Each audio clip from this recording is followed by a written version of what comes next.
then notice once the 2000s came, he was already automatic, like basically already way out the house by that time. Then notice you start having shows like, iCarly, Drake and Josh, Victorious. Notice you start seeing the teenagers, they they were you know what I mean? Like they were basically out of the house. Now you start seeing them go to the movie theater. You start seeing them like, you know what I mean? Like you start seeing them doing movie theaters, going to the mall. They were, you got Victorious, iCarly, Drake and Josh. Like I said, you had That So Raven. Remember how they was in the house? You remember on That So Raven? But they used to be in the school on That So Raven. Remember that they used to be in the school mainly a lot at that time. You started to see them in hallways and stuff like that. And then after that, what happened? You have what? Remember her little brother, Raven's little brother, going to the White House.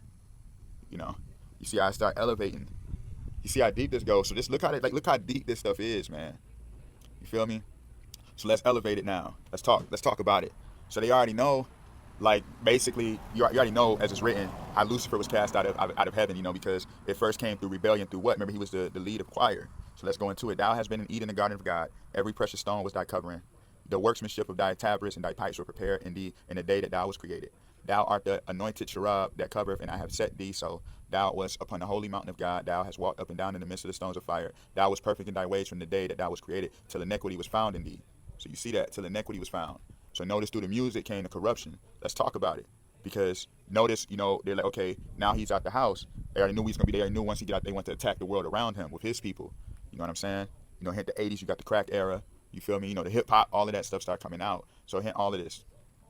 And the music is already blasphemous anyway, because it all belongs to Satan in the Hollywood world. So we're supposed to sing praises unto the Lord. As it's written, even write your own song to praise the Lord. We shouldn't just be listening to Drake and Kendrick and all these guys trying to seek wisdom and seek, seek some, some uplifting in spirit when they just really dragging us to hell. But as it's written, for thou desireth not sacrifice, else would I give it. Thou delighteth not in burnt offering. Hint the Most High never delighted in us killing his animals, eating flesh. That was taught unto man by the fallen. By Lucifer. That's what the true fruit was. The animals come, out of the fruit, out of the seeds of the tree of life, and that's what they did. That brought forth eating of the animals, killing the animals. They're eating their flesh. That leads to the fall of man. That led to the cast out. I'll put that in the comment section below. But notice why your cornerstone. Remember I said that the Messiah will lead us to the cornerstone. He's the cornerstone. The altar, as it's written in Psalms 118:22, the stone that the masons refuse has now become the headstone of the corners, the builders, the masons. So he's the cornerstone. I'm sorry. That's why in the hood, which is all blasphemy of the robe of God, the hood, they got the corner store. Notice why churches are all built up by brick on the corners of the streets.